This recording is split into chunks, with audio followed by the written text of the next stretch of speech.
नमस्कार। अशोकनगर में आक्रोश का विस्फोट, मासूम सुमन को इंसाफ दिलाने सड़क पर उतरा जन सैलाब।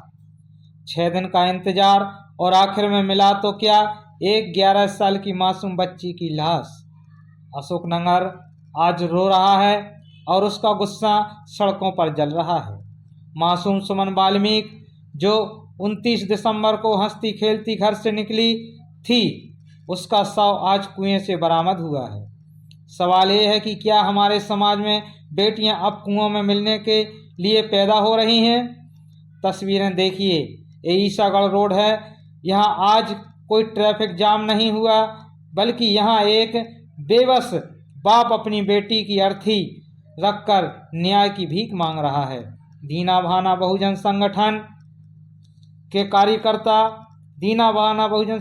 कार्यकर्ताओं ने मिलकर के, जो उनके संस्थापक हैं प्रकाश नहरिया, प्रदेश अध्यक्ष देवेंद्र घावरी, महिला मोर्चा प्रदेश अध्यक्ष सपना नहरिया, अशोकनगर जिलाध्यक्ष दीपक लोहट, शिवपुरी जिलाध्यक्ष अर्जुन घेंगट, संगठन के समस्त कार्यकर्ता शामिल है और भी बहुजन संगठनों ने शामिल होकर के इस आंदोलन में अपना अपना योगदान दिया।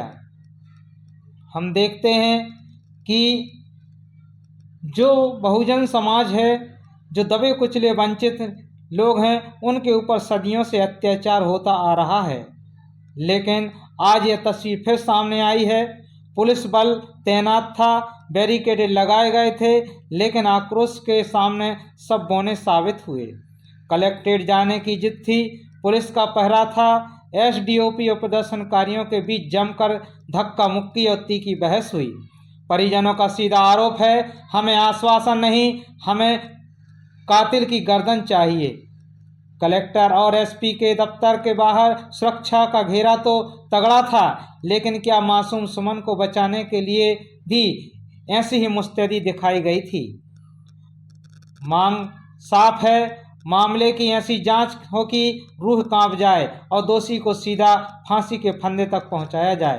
प्रशासन ने जांच का वादा तो किया है, लेकिन जनता साफ कह रही है, जब तक इंसाफ नहीं मिलेगा ये लड़ाई थमेगी नहीं। क्या आश्वासन देने से उस मां की गोद भर जाएगी? क्या फाइलों में जांच दवा देने से सुमन लौट आएगी? अशोकनगर का ये मामला अब सिर्फ एक न्यूज नहीं, बल्कि इंसाफ की एक जंग बन चुका है। हम इस खबर का लगातार बने रहेंगे, देखते रहिए। आने वाले समय में जो भी बहुजन समाज दबे कुचले वंचितों के ऊपर अत्याचार होता है, उनके ऊपर जो भी बहुजन संगठन आवाज़ उठाते हैं, उनकी आवाज़, उनकी जानकारी हम आप तक पहुंचाते रहेंगे। देखते रहिए, बने रहिए हमारे साथ। जय भीम, जय भारत के नारों से सारा माहौल गरमाया हुआ था। बाबा साहब अमर रहे, संविधान अमर रहे, बाबा साहब अमर रहे नारे लगाते हुए बहुजन समाज के दीना भाना संगठन, बहुजन संगठनों ने रोड पर जमकर नारेबाजी की और न्याय की गुहार लगाई। आने वाले समय में हम देखते हैं कि शासन और प्रशासन दबे कुचले वंचितों के लिए कैसे और कब तक न्याय दिलाने का काम करता है। क्या ऐसी घटना होती रहेंगी और मुजरिम हवा में या खुलेआम मौज मस्ती में घूमते रहेंगे? तो आने वाले समय में हमें यह जानने और समझने की ज़रूरत है कि शासन और प्रशासन दबे कुचले वंचितों के लिए अधिकार दिलाने में अपना कितना योगदान देता है, अपने कर्तव्यों का कितना निर्वाह करता है। शासन और प्रशासन अगर सही तरीके से अपने कर्तव्य का निर्वाह करने लगे तो यह जुल्म थम सकते हैं और सदियों से होने वाले जुल्म अत्याचार पर अंकुश लगाया जा सकता है। तो आने वाले समय में हम शासन और प्रशासन की गतिविधियों को जांचने और परखने का प्रयास करेंगे। बने रहिए हमारे साथ। नमस्कार।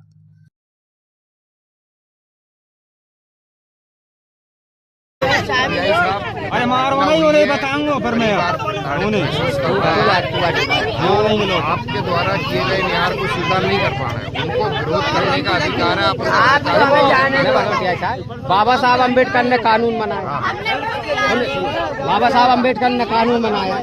क्यों? अगर कोई अत्याचार करेगा तो हमारे पास विधायक नहीं है, सांसद नहीं है, मंत्री नहीं है। सुनो मेरी बात सुनो, तो बाबा साहब अम्बेडकर ने हमें कानून बनाया है कि आप सड़क पे संघर्ष कर सकते हो।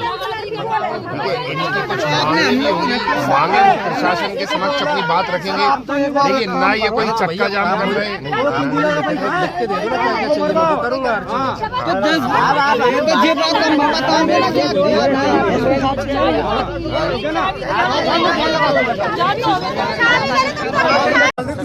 ये घटना आपके सामने भाई हमने आपके लिए आए, आपके लिए हम इनकी मांग वो करेंगे। टीआई साहब हमने 4 दिन पहले ज्ञापन दिया दीना बहाना बहुजन संगठन से हम लोगों ने। और हम सुनो, हम समाज की लड़ाई लड़ रहे हैं दीना बहाना बहुजन संगठन से के हम पूरे प्रदेश में लड़ाई लड़ेंगे। अगर हमारी समाज पे अत्याचार होगा तो हम बैठेंगे नहीं। अगर जेल प्रकाश नारिया की अगर खून की जरूरत रहेगी तो हम खून बहाने के लिए तैयार खड़े हैं। समाज के प्रति, बहुजन समाज पार्टी बहुजनों के प्रति हम गरीब लोगों को न्याय चाहिए। मोतीलाल वाल्मीकि और विद्याबाई अभी तक इनके कोई पकड़ा नहीं पाया। एक्सीडेंट कारण है, बीच मार्केट में कारण है एक्सीडेंट का यार। और पुलिस प्रशासन सो रही है, पुलिस प्रशासन का होश ही नहीं है, क्योंकि क्या समझ में आई है कि कोई वो विधायक बड़े आदमी का व्यक्ति है, क्या बड़े आदमी का व्यक्ति है कि हम अत्याचार होगा तो हम बहुत वो करेंगे। 8 दिन में लास्ट साहब क्या कहेंगे? साहब इसे रोकने के लिए यहाँ और उल्टा कहते हैं कि तुम ढूंढ के लाओ। अंतिम संस्कार हम लोग करेंगे साहब, तब तक ये भी हमारा कानूनी अधिकार है। जब आप किसी गाँव में यही लड़का देखो ना तो संस्कार क्यों करें? जब तक मुलजिम नहीं आए वो शांतिपूर्ण तरीके से कलेक्ट्रेट सब ले जा रहे हैं।